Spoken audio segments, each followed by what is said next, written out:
Hello dear friends, subscribers and guests of my channel. In this video I want to show and tell you how to check Instagram account region or country. Please put your like, subscribe to my channel and share this video with your friends.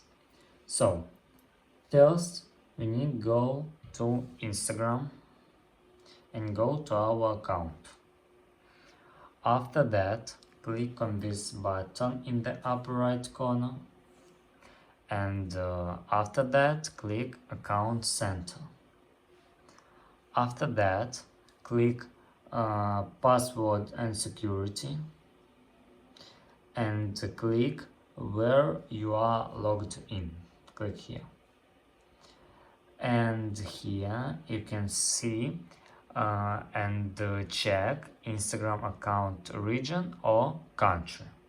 And that's all. If you enjoyed this video and found it helpful, please put your like, subscribe to my channel and share this video with your friends. Bye bye everyone, see you later.